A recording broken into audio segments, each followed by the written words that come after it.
माँ गंगा की गोद में उपस्थित हमारा और प्रांगण और यहाँ पर आए सभी शिक्षकगण और जो भी महानुभाव आए हैं, मैं उनका तहे दिल से शुक्रिया अदा करता हूँ।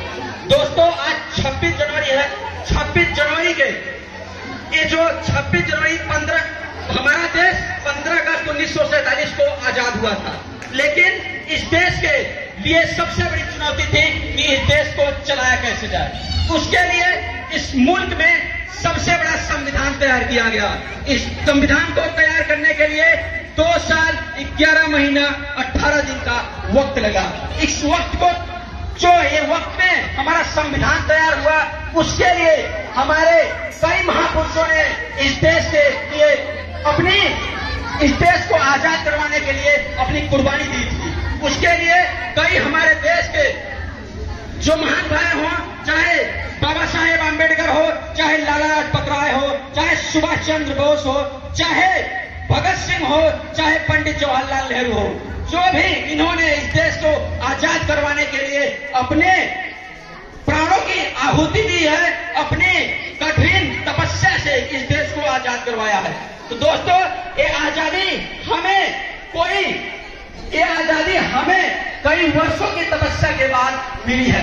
इस आजादी को हमें और आपको बनाए रखना होगा, क्योंकि दोस्तों इस देश को, इस मुल्क को आजाद करने के लिए हमारे कई महान पुरुष लाखों की संख्या में शहीद हुए हैं, तब ये जाके हमारा देश आजाद हुआ है।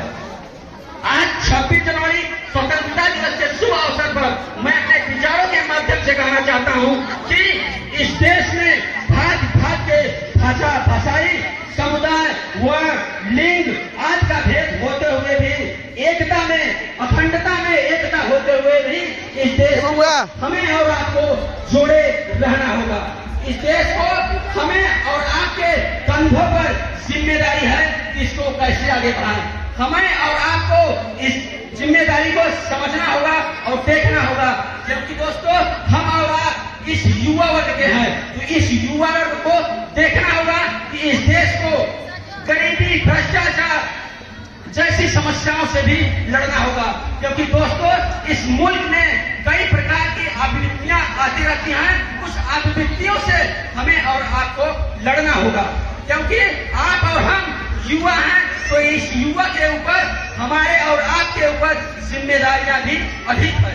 हमें और आपको जाति, धर्म, मजहब, समुदाय, वर्ण, लिंग भेद से ऊपर उठकर इस राष्ट्र का निर्माण करना होगा, इस देश का विकास करना होगा, क्योंकि हमें जितना भी काम करना होगा, इस देश की तरक्की तभी होगी, इस मुल्क की तरक्की तभी होगी जब हम और आप अपनी जिम्मेदारियों का सही तरीके से निर्वाह करेंगे।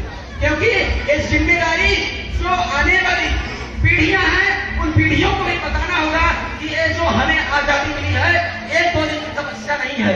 ये जो जिम्मेदारी है, कई वर्षों से, कई सालों से इस मुल्क को आजाद कराने के लिए हमारे कई महापुरुषों ने अपनी शहादत दी है, अपनी कुर्बानी दी है। तो दोस्तों, आप अपने जिम्मेदारी का सही तरह से निर्वहन करें, क्योंकि जो जिम्मेदारी इस मुल्क, इस समाज ने हमें और आपको दिया है, उसे निभाना होगा। और इस जिम्मेदारी को सबसे अधिक कब निर्वहन आप कर पाएंगे, जब आप अपने संविधान के तहत अपनी शिक्षा, अपने स्वास्थ्य, अपने संविधान के तहत कर पाएंगे। क्योंकि बाबा साहब ने जो संविधान की रचना की है, सारे मुल्कों से बढ़कर, और इस मुल्क की सारे मुल्कों में जितने भी संविधान है, सबसे बड़ी संविधान इस देश, इस मुल्क का है। तो इस मुल्क को भी समझना होगा और लोगों की भी देखना होगा, और संविधान के दायरे में रहते हुए आप अपने कार्यों का सही तरीके से निर्वहन करें। दोस्तों, समय की मर्यादाएं हैं, इसीलिए हम अपने विचारों का यहीं पे अपने वाणी को विराम देते हुए यही कहना चाहता हूं कि आप अपने व्यक्तित्व का इस प्रकार से निर्माण करें कि आप छोटों को प्यार दें, बड़ों का सम्मान करें, और आप अपने व्यक्तित्व का निर्माण इस प्रकार से निर्माण करें कि महिलाएं आपके बाद सुरक्षित महसूस कर सकते। इसी वाणी के साथ मैं कहना चाहता